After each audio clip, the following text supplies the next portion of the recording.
Thank you. Praise the Lord. So good afternoon po sa ating lahat. So tayo po muna ay mananalangin. Panginoon, maraming salamat o God sa hapon na ito, sa buhay po ng bawat isa, maging sa mga salita mo na aming nga pong pag-aaralan, God. Dalangin ko, Diyos, patuloy na mamusap ka, buksan mo espiritual ng pang-unawa ng iyong mga anak. Walang Espiritu, salamat din po sa iyong presensya, sa pangalan ng Jesus. Amen. Praise the Lord. So makakaupo na po tayong lahat sa presensya po ng Panginoon. So alam po natin na ang linggong ito ay tinatawag na mahal na araw. So today is, ano ang tawag ngayon? Monday. Lunes Santo. Kung sa Pilipinas sana, di ba? Sa English, ano? Holy Monday. Right? Okay. So, ang topic po natin within this week, it is about the 7 last saying of Jesus on the cross. So, today, we're going to study the first of the last saying of Jesus on the cross. The first of the 7. Kasi there are 7 last saying of Jesus Christ on the cross. So tamang-tama, start tayo ngayon Monday, Tuesday, Wednesday, Thursday, Friday, Saturday, and Sunday.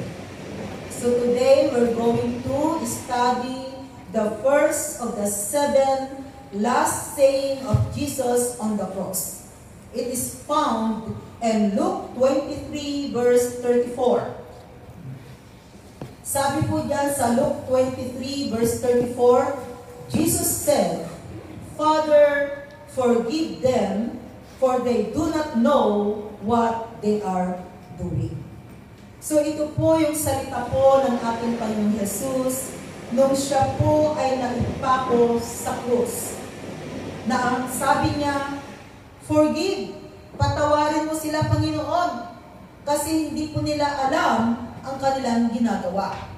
So this is the first of the 7 last saying of Jesus on the cross. Father, forgive them, for they don't know what to do. For they do not know what they are doing. Or it is the word of forgiveness. So pag sabi po rito na forgive means to give completely without reservation. Yun po yung ibig sabihin ng forgive. No? It means to give completely without reservation. So alam po natin ng ating Panginoong Jesus the reason kung bakit po ang Panginoong Jesus ay kinakailangang mamatay sa cross. Dahil napakahalaga po ng kanyang banal na dugo. In Hebrews 9 verse 22, sabi po roon, in fact, the law requires that nearly everything be cleansed with blood. And without the shedding of the blood, there is no forgiveness. So mahalaga po ang dugo. At alam natin na ang dugo, yan ang lumilinis, tumutubo sa kasalanan ng tao. Kung titingnan in the Old Testament, ritual na kinakailangan nila ang dugo ng animals.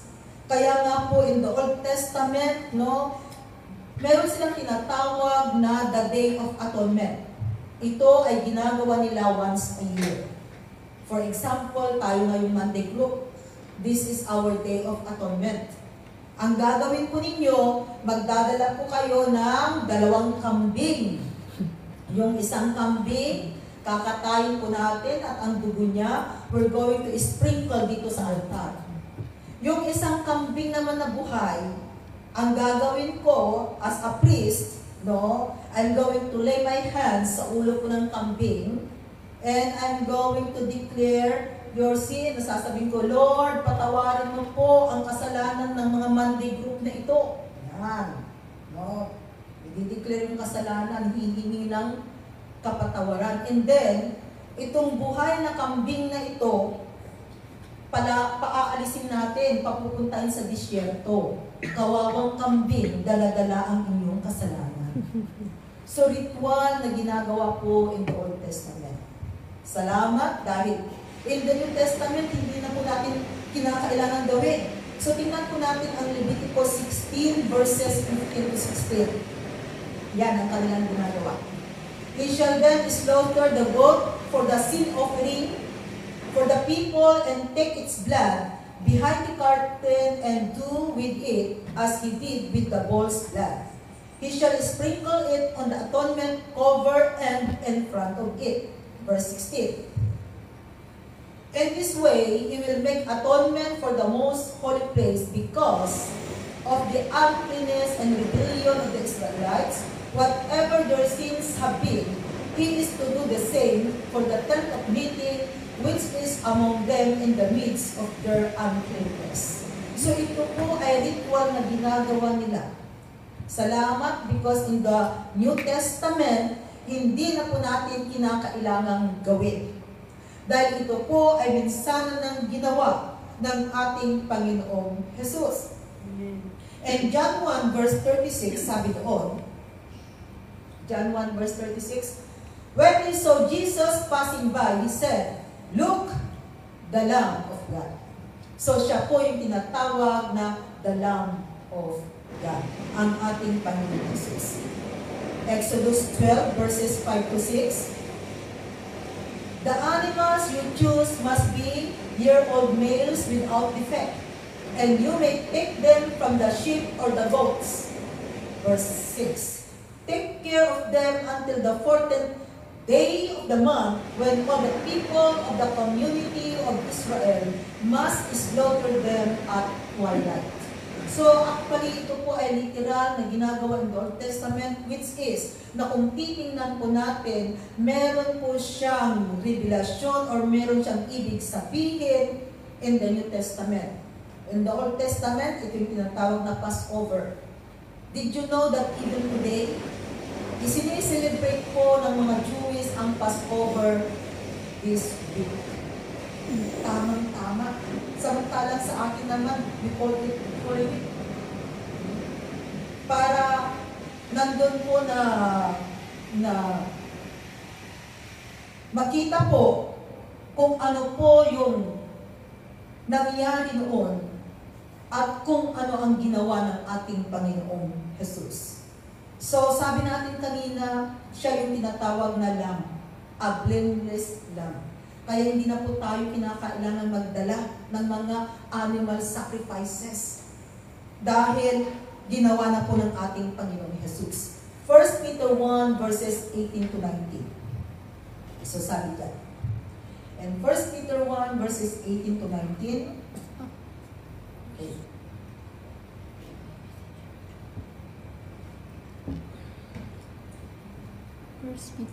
First Peter 1 verses 18 to 19. Sabi dyan, for you know that it was not with perishable things, such as silver or gold, that you were redeemed from the empty way of life, handed down to you from your forefathers. Kundi ang sabi dyan sa verse 19, but with the precious blood of Christ, a lamb without blemish or defect.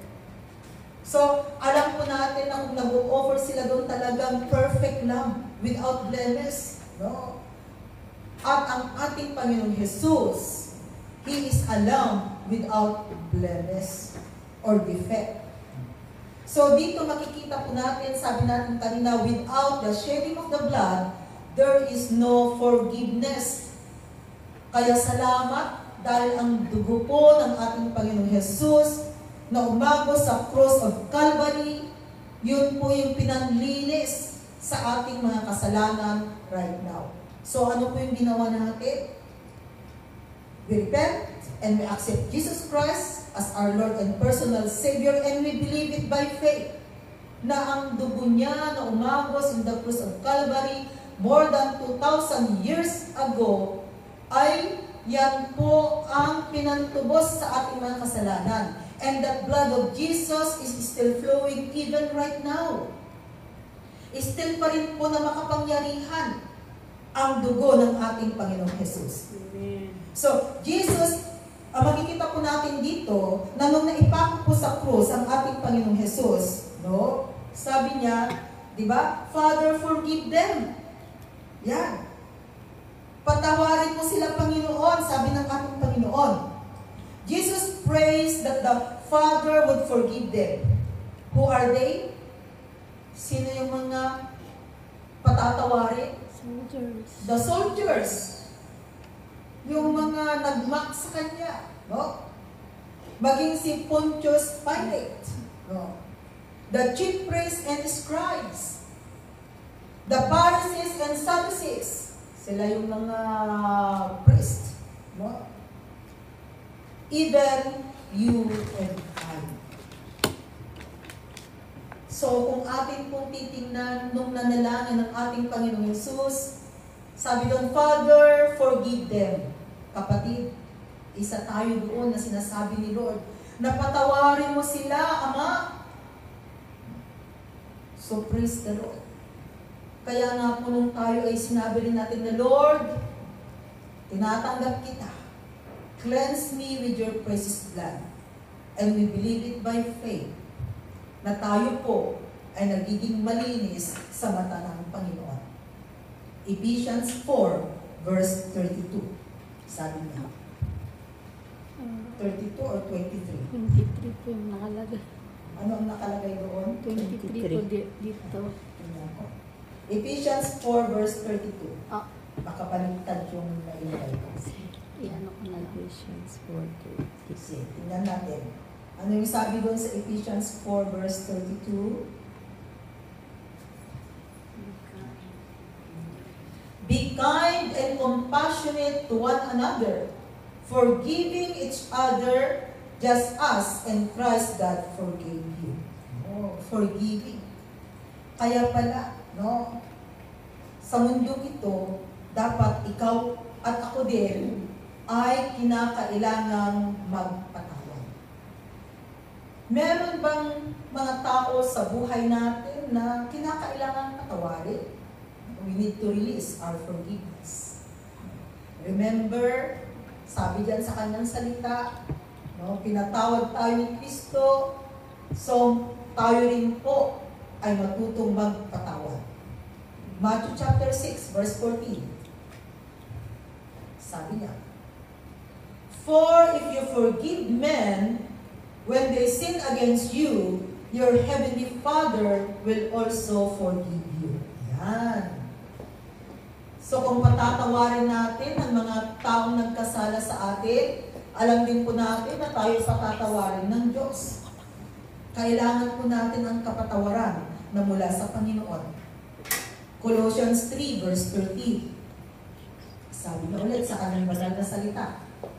Colossians 3 verse 13. Or ang inilagay ko is Matthew 18 verses 21 to 22. Okay. Yeah. Matthew 18 verses 21 to 22. Then Peter came to Jesus and asked, Lord, how many times shall I forgive my brother when he sins against me? Up to 7 times. Verse 22. Jesus answered, I tell you, not 7 times, but 77 times. Nang ibig sabihin, mga kapatid, huwag po tayong magsawang magpatawad. Hindi yung sasabihin mo, uy, nagkasala ka sa akin, pinatawad na kita. Ngayon magkakasala ka na naman sa akin, hindi na kita patatawarin. Kapatid, unending. Nandun po na unending. Na pinapatawad natin. Yung mga taong nagkasala sa atin, kahit na 100 times yan na nagkasala, sige, patawarin natin. So, sabi yan, not 7 times, but 77 times. Ibig sabihin, unending po ang gagawin din natin pagpapatawad because ang ating pong Panginoon ay hindi po nagsawa na ibigay sa atin ang kapatawaran. Kaya salamat po sa ating Panginoon. So tingnan po natin sa kanyang banal na salita, there are example of person who receive forgiveness. Number 1, tingnan po natin sa buhay po ni David. and Psalm 32 verses 1 to 5. Kung paano po na-experience po niya, naranasan po niya, naramdaman ang pagpapatawad ng Diyos sa kanyang buhay. Kaya sabi po diyan, blessed is he whose transgressions are forgiven, whose sins are covered. Kaya mapalad po ang mga taong napatawad sa kanyang kasalanan. Na ang kanyang kasalanan, sabi diyan, covered, tinakpan. Ano po yung ginamit ng Panginoon para matakpan ang ating mga kasalanan? Ito yung kanyang banal na dugo. Verse 2, sabi diyan, blessed is the man whose sin the Lord does not count against him, and in whose spirit is no deceit. So alam po natin ang Diyos, yan, hindi po niya binibilang yung kasalanan natin. Kasi kung nagbilang sana ng kasalanan ang Diyos, ay siguro paramihan tayo, ano? Sino kayang mas maraming kasalanan sa atin kung binibilang ng Panginoon? Salamat dahil hindi po binibilang ng Panginoon. Hindi siya katulad ng tao. Ang tao madaling magsawa. Magkamali ka ng isa, dalawa, yung pangatlo wala na. No? Talagang sirang-sira ka na. Ayaw ka na niyang patawarin, mahirap ka na niyang patawarin. Pero ang Panginoon sabi diyan, hindi po niya binibilang ang ating mga kasalanan. Does not count against him, and in whose spirit is no deceit. Verse 3. When I keep silent, my bones wasted away through my groaning all day long. Alam po natin na kung merong nakatagong kasalanan sa puso, sa buhay natin, di ba ang pakiramdam mabigat? Ang pakiramdam guilty ka, yun lamang simpleng bagay. Kung sa bahay ni Amo nakabasag ka nga lamang ng baso, parang ang gagawin mo, ayan, hindi mo muna sasabihin, if possible, maghahanap ka ng kamukha ng baso na nabasag mo, di ba? Kung tutusin, napakasimple, pero andun yung parang ayaw mong sabihin. Andun yung pangamba, andun yung takot. Kasi baka ikaw ay pagalitan, no? Kung ano ang gawin ni Amo, kaya itatago mo muna.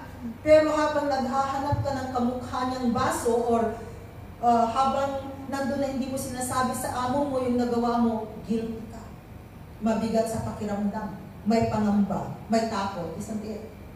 Simple lamang yun, na example na nagagawa natin minsan. Na kung tutusin, hindi naman yung kasalanan. Pero bakit ka nagigilty? Napakasimple lang.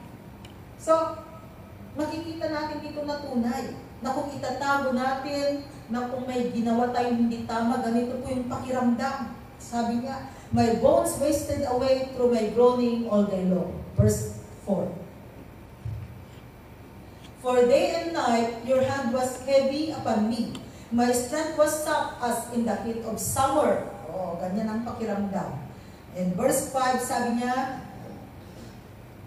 then I acknowledged my sin to you and did not cover up my iniquity. So ito po yung dapat natin gawin. Acknowledge, sabi diyan. I said, I will confess my transgressions to the Lord, and you forgave the guilt of my sin. Kaya salamat. Dahil kung tayo po ay lalapit sa Panginoon, we acknowledge, magre-repent tayo, malaya po ang Panginoon na ibibigay ang kapatawaran sa buhay po ng bawat isa sa atin. Amen. Kaya, yan po yung naranasan po ni Haring David.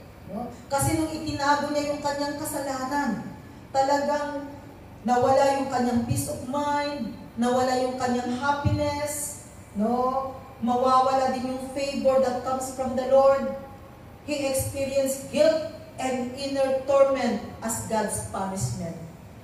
So ganyan po ang pakiramdam, mga kapatid, pag merong nakatagong kasalanan sa buhay natin.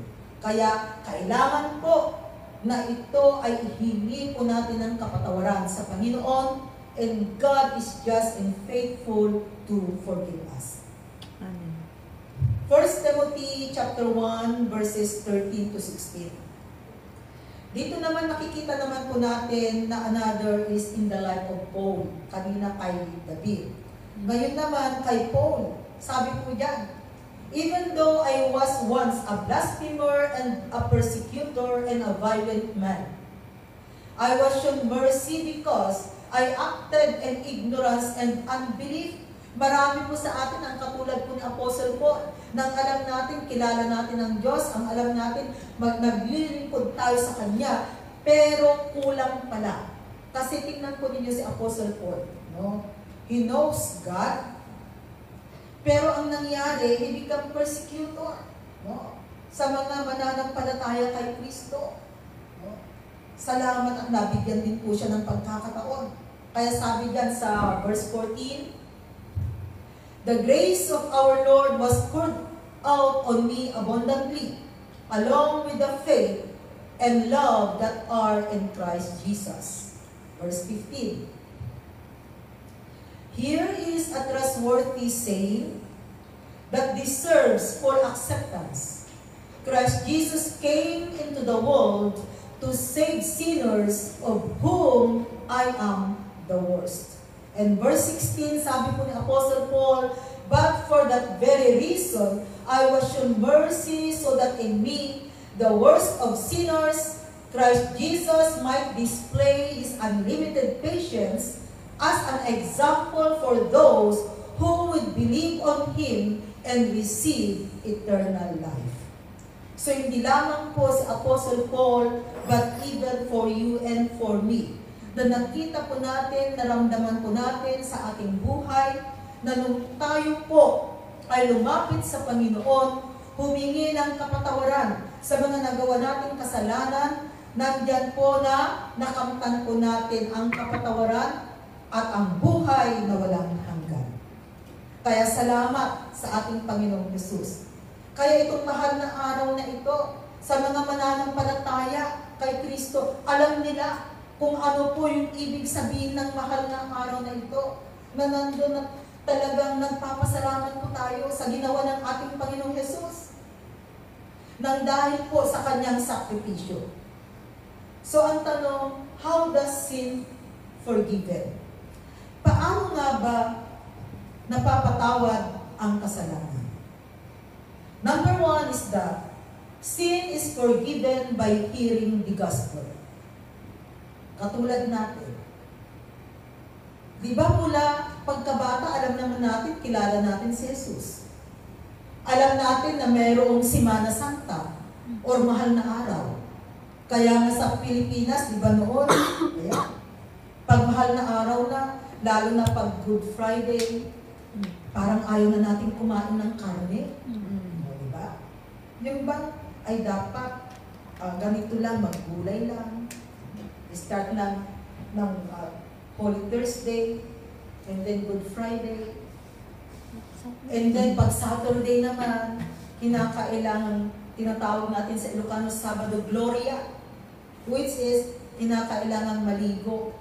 Diba? Natatandaan ba ninyo yung mga belief na yan? And then pag linggo ng Paskwa, kinakailangan na sa araw na yan ay kumain ka ng karne. Dahil kung hindi ka kakain ng karne, mabibili ka, magtutunan ka, kung natin Ilocano. And that is a belief. No? Pero nung nalaman natin ang katotohanan, it's okay na kumain ng karne. Isn't it? It's okay na kumain ng karne. Pero nasa atin na kung i-maintain natin, gusto natin during this time, medyo mag-fasting tayo sa karne, it's okay. There is no problem about that. Kung gusto natin na ang ulam lang natin ay isda or vegetables, it's okay, wala akong problema. No? No one will condemn us. Walang nagbabawal sa atin. Pero noon talagang ang dating sa atin, bawal. No? Yun ang alam natin, bawal. But when we come to know the truth, ay hindi pala bawal. So nasa atin, kung gusto nating mag-fasting, kung gusto natin talagang yung ating self-desire, lalo na po sa pagkain, no? Diba? Masarap kasi ang kumain ng karne. Pero makikita po natin dito na na noon, sabi ko nga, hindi natin alam, narinig ang totoong meaning ng Holy Week, ng pagkakapako ni Jesus sa cross, na ang banal na dugo niya ay dumanak sa cross of Calvary. We don't know the meaning of it. Kaya salamat, no, na laman natin na ang ating kasalanan ay pwedeng patawarin ng Panginoong Jesus sa pamamagitan ng pakikinig sa Kanyang salita. Dahil nung nalaman natin, ay ganun pala ang ginawa ng Panginoong Jesus. Kaya siya ay ipako sa krus. Tinubos niya ang aking kasalanan. Because of the Word of God na napakinggan po natin. Kaya sabi nun sa Romans 10 verse 17, and Romans 10 verse 17, consequently, faith comes from hearing the message, and the message is heard through the Word of Christ. Kaya salamat dahil mayroong salita ng Diyos na ating napapakinggan na tunay pala ay pwedeng mapatawad ang ating mga kasalanan. Sa ating bansa ngayon, maraming mga Pilipino ang nagpenitensya, isn't it? Ayan, bubuhatin nila ang cross. Kasi hindi nila alam, hindi nila napakinggan ang katotohanan ng salita ng Diyos, na hindi na pala kinakailangan ang penitensya, na magbubuhat sila ng cross, magpapapako sila sa cross. They need to listen to the Word of God. At marami pa po mga tao sa mundo dito na hindi alam ang totoong meaning ng mahal na araw. Kaya people need to listen to the Word of God. Salamat kay Lord dahil napakinggan natin. Kaya naniniwala tayo na makapangyarihan ang dugo ni Kristo na luminis sa ating kasalanan. Number 2, how does sin forgiven? Sin is forgiven by repenting our sin. Dahil nagsisi tayo. Makakamtan natin ang kapatawaran ng dahil sa pagsisisi. Kaya nasabi natin, we need to have a repentant heart. At ang pagiging repentant heart natin, it's not only one-shot deal, mga kapatid. It should be every day, every time in our life, na nandun na talagang nagpapakumbaba tayo sa Panginoon. And Acts 17, verses 30 to 31, sabi po niya sa kanyang banal na salita, in the past, God overlooked such ignorance. But now, He commands all people everywhere to repent. So, ibig sabihin, lahat ng tao sa mundong ito ay kinakailangang magsisi. Hindi po sinabi na ang lahat ng tao sa mundong ito ay kinakailangang magkaroon ng relihiyon. Hindi po. Kundi ang sabi, kinakailangang magsisi. Verse 31. For He has set a day when He will judge the world with justice by the man He has appointed. He has given proof of this to all men by raising Him from the dead.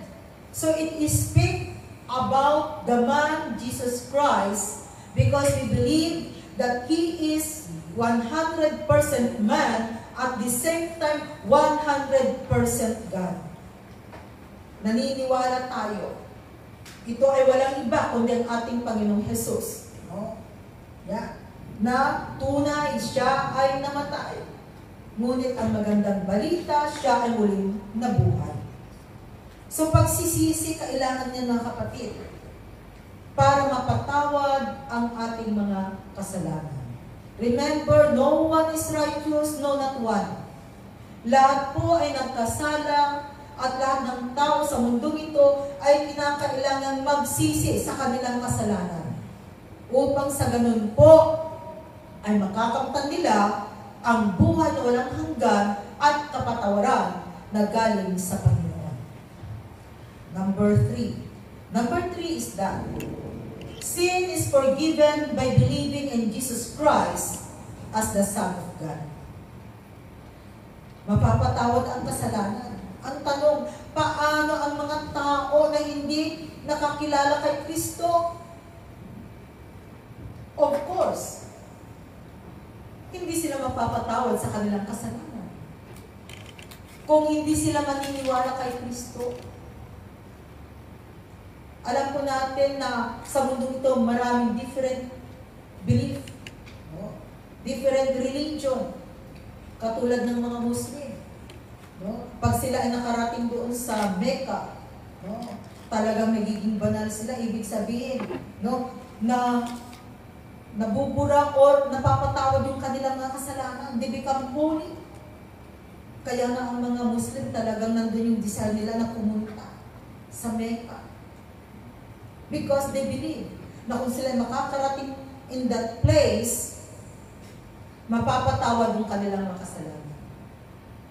But for those who believe in the Lord Jesus Christ, kahit na nasaan ka kapatid, as long as humingi ka ng tawad sa Panginoon, you acknowledge Him as your Lord and personal Savior, He is just and faithful to forgive you. Kaya, sabi niya sa John 8 verse 24, I told you that you would die in your sins if you do not believe that I am the one I claim to be. You will indeed die in your sins. Yan ang sabi ng ating Panginoong Jesus. Kaya ang tao sa mundong ito ay walang magagawa kung walang Kristo sa kanyang buhay. We need Christ. We need Christ, mga kapatid. Dahil siya lamang po ang tanging pag-asa sa mundo ito. Wala na pong iba. Para malinisan ang tao sa kanyang karumihan, we need to have Jesus Christ, the blood of Jesus. Number 4 is that sin is forgiven by baptized for the remission of sin. Baptized for the remission of sin, mga kapatid.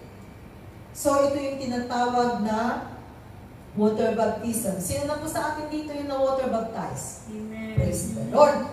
Dahil we already obey the command of God. Because water baptism, it is a command of God. Hindi po ibig sabihin, pag na-water baptized ka, you already committed to that certain church na nag-baptize sa'yo. Kaya dito sa church natin, pag merong nagpa-water baptize, hindi natin sinasabi na, oy sister, nagpa-water baptize ka, kaya committed members ka na ng pre-believers. Hindi po. Because water baptism is not a commitment. And it is not a membership. No? Iba po yung commitment, iba po yung pagiging members po ng pre-believers. Kaya kahit na baguhan, no?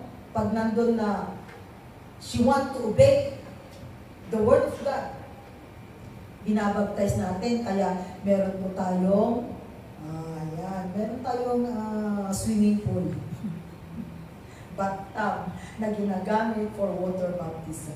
Because it is a command of God. Mark 16 verses 15 to 16. Sabi yan. He said to them, go into all the world and preach the good news to all creation. Kinakailangang ihayag ang salita ng Diyos. And verse 16 sabi diyan, whoever believes and is baptized will be saved. O, tingnan po ninyo, whoever believes and is baptized will be saved. But whoever does not believe will be condemned.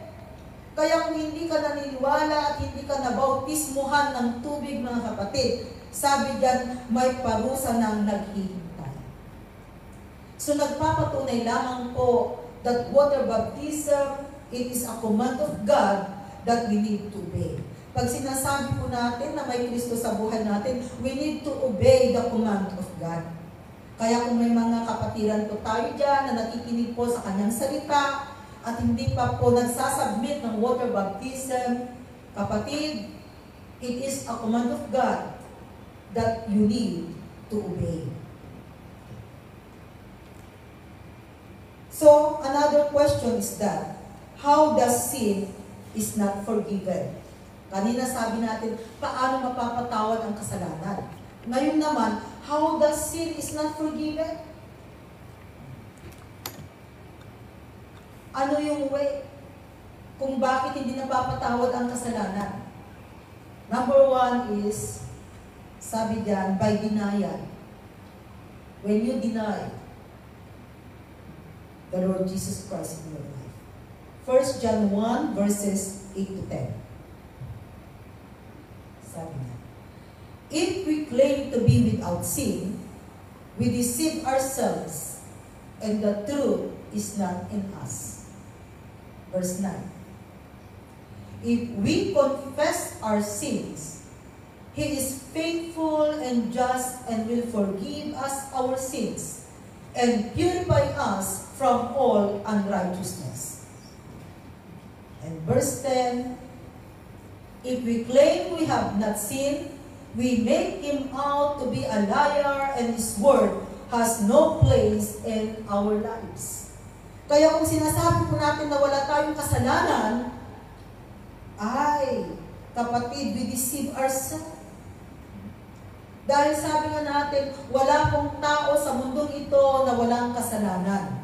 Lahat po tayo ay nagkasala.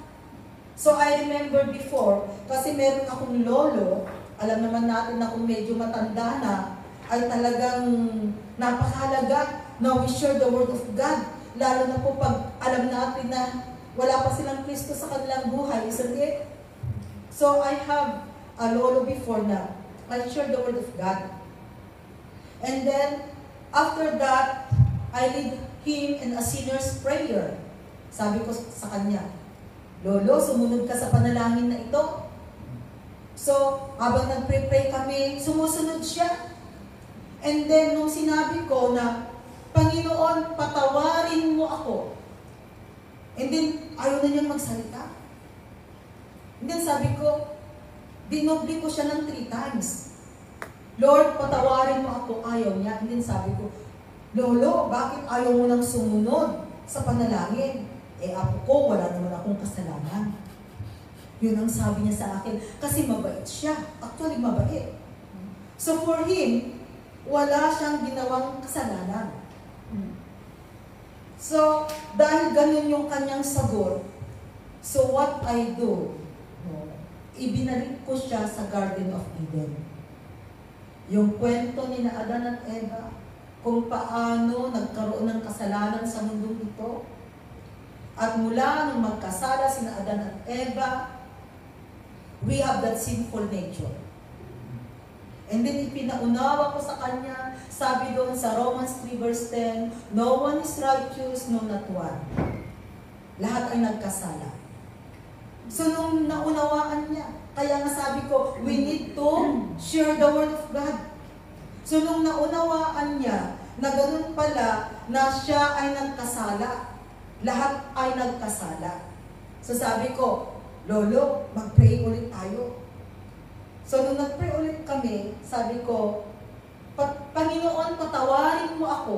Ay, sumunod na siya.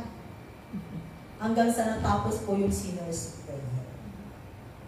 So for me, I have that joy kasi I know na I lead him in a sinner's prayer na may gagawin ang Panginoon.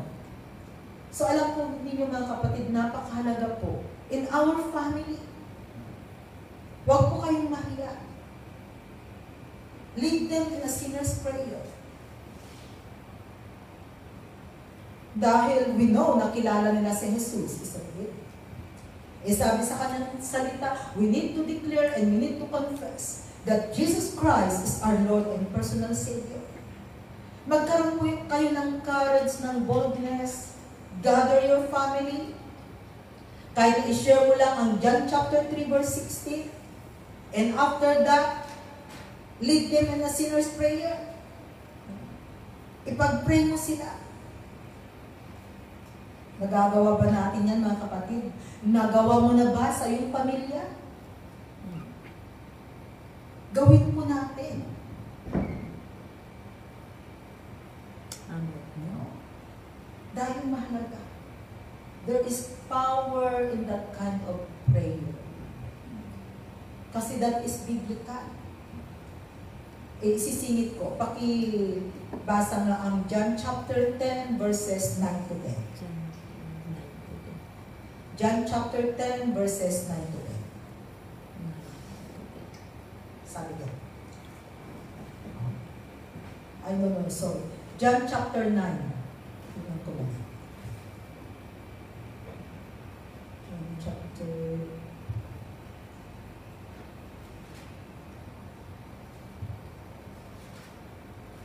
Okay, tingnan mo. John chapter 9, 10 to 11. Sorry. Romans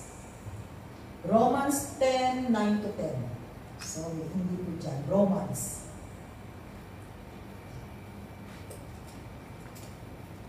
And Romans chapter 10, ayan, verses 9 to 10.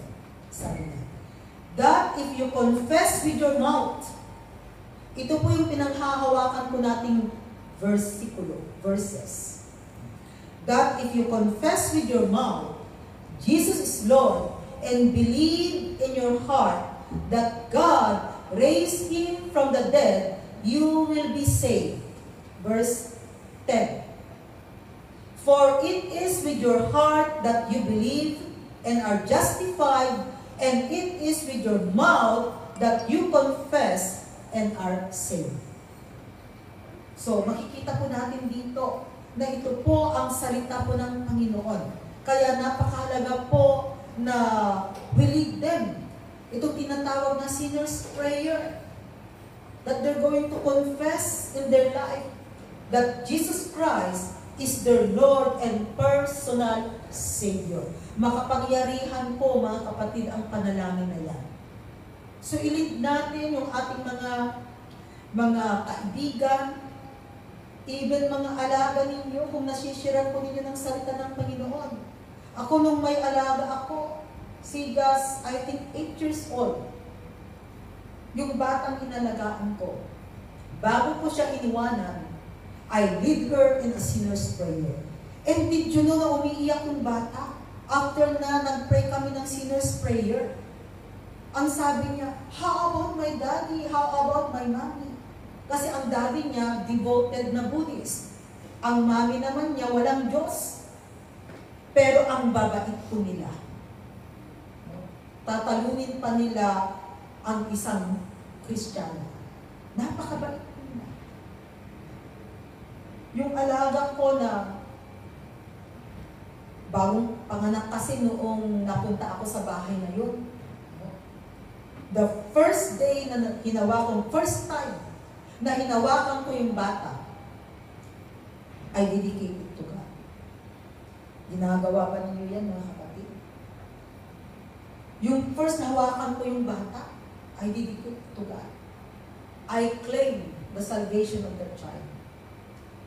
Alam po ninyo, I was amazed noong mag 3 years old yung bata. Kasi di ba 3 years old, nag-aaral na yung bata.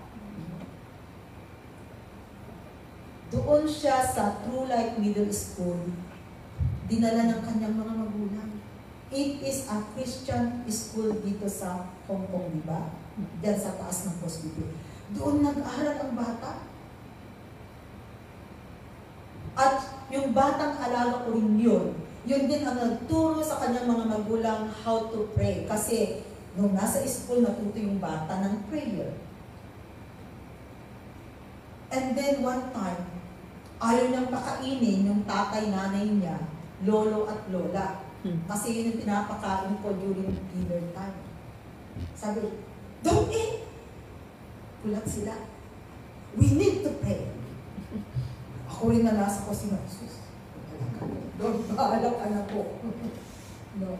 And then, talagang ayaw niyang pakainin yung kanyang tatay, nanay, lolo, lola. We need to pray. Close your eyes. That child, she prayed.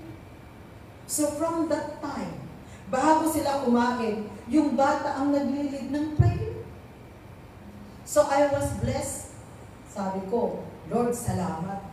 Kasi kahit pala, and then, pag sabi ng ama niya, you need to bow down kasi malaki yung kanyang imahe. No? Sa pagiging Buddha, very devoted Buddhist kasi si anong lalaki. No? Yung bata, no? Pag pinapaluhod ng ama, lumulod siya. Pero after that, lalapit sa akin.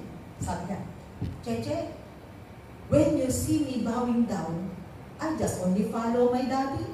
But my heart belongs to Jesus. Ituturo niya ang taas. And then sasabihin niya doon, Cheche, this one have eyes but cannot see. Have ears but cannot hear. Have feet but cannot walk. Kaya nga, turuan po natin yung mga alaga natin kasi na-experience ko. And whenever birthday niya, Christmas, alam po ninyo kung ano po yung ibinibigay ko pong regalo, Bible story. Kahit na mahal. Talagang yun yung mga ibinibigay ko. Kaya, nung napunta siya ng school niya, alam niya ang kwento.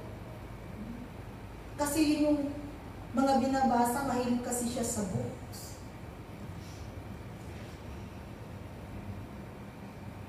Kaya, pwede po natin i-share ang salita ng Panginoon sa mga alaga natin. You can pray for them. Kaya nung 8 years old siya, bago ako umalis, I lead that child in a serious prayer. Umiiyak. Parang matanda na umiiyak na naiintindihan niya. Sabi niya, how about my dad, my mom? I don't want them to go to hell. Alam niya ang langit at impyerno. Sabi ko sa bata, that's why. No, you are there to teach them. And even right now, I'm still praying for her. Malaki na siya. Nakat off kasi yung communication. Hindi ko alam kung andito pa sila sa Hong Kong sa haba na ng panahon. No? So, praise the Lord. At least I've done my part when I am in that home. So, ganun din po kayo mga kapatid. In your employment house, sa mga alaga ninyo, kung may pagkakataon, hindi po nasasayang ang prayer, no, sa mga employers natin. So sabi natin kanina, how the sin is not forgiven by denial. Number 2 is that by not confessing it. Yeah. Yung hindi natin ikino-confess, sinasabi, Hebrews 4 verse 13. And Hebrews 4 verse 13, nothing in all creation is hidden from God's sight. Everything is uncovered and laid bare before the eyes of Him to whom we must give account. Kaya kapatid, kinakailangan talagang sabihin natin, i-confess natin, humingi tayo ng kapatawaran sa Panginoon. Number 3, by running away from it. Kaya hindi po tinatakasan ang Diyos. No? Hindi tinatakasan ang mga nagawang hindi tama.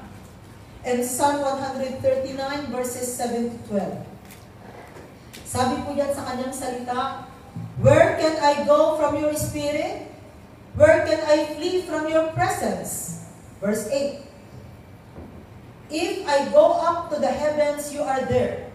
If I make my bed in the depths, you are there. If I rise on the wings of the dawn, if I settle on the far side of the sea, even there your hand will guide me, your right hand will hold me fast.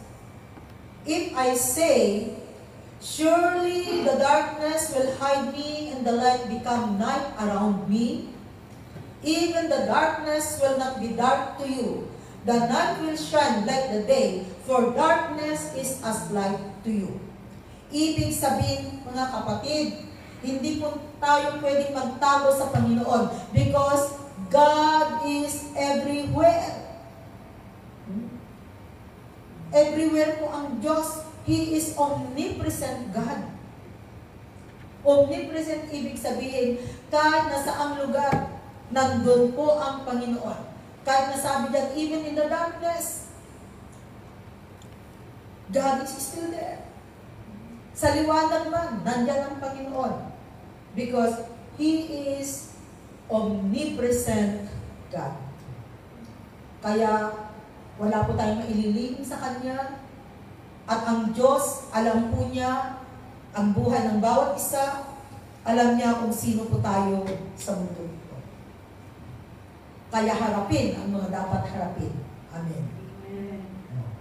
Ang pang-apat po natin is that by not forgiving those people sin against you. Oh, isa ito na alam ng mga tao, as long as they ask forgiveness to God, God will forgive them. Pero tingnan po ninyo, dito po sa Matthew chapter 6, verses 14 to 15, may sinasabi ang Panginoon. Sabi niya diyan sa verse 14, "For if you forgive men when they sin against you, your heavenly Father will also forgive you." Yan, kung tayo po ay nagpapatawad, patatawarin din tayo ng Panginoon. Pero ang sabi niya sa verse 15, "But if you do not forgive men their sins, your Father will not forgive your sins."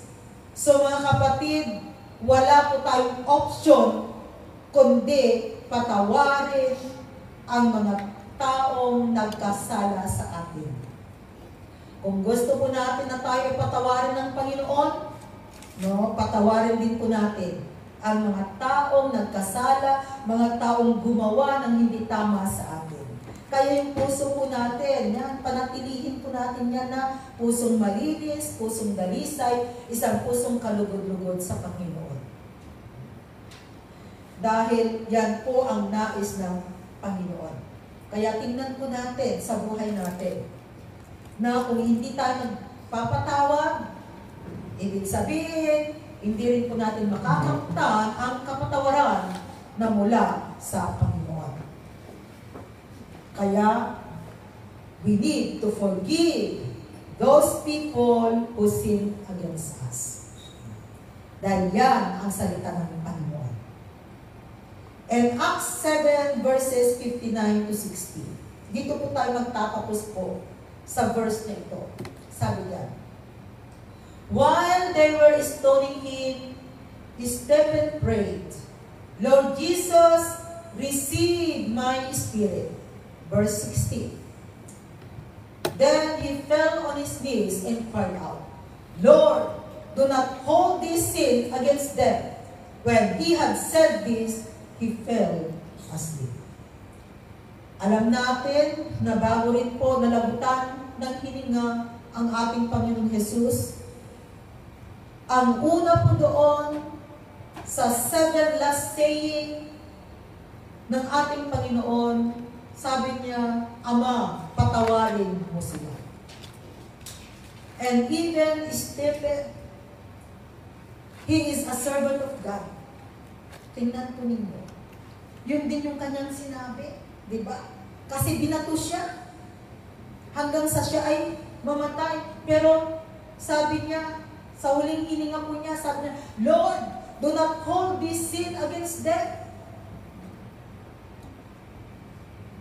Kapatid, this is an example na tunay po, even for us, as we receive forgiveness to God, we need also to release our forgiveness to others. Dahil remember, tayo po ay tinatawag na disipulo ng ating Panginoon Jesus. Amen. Okay. So, yan po yung ating unang saying of the 7 last saying of the Lord Jesus Christ. Itutuloy po natin bukas.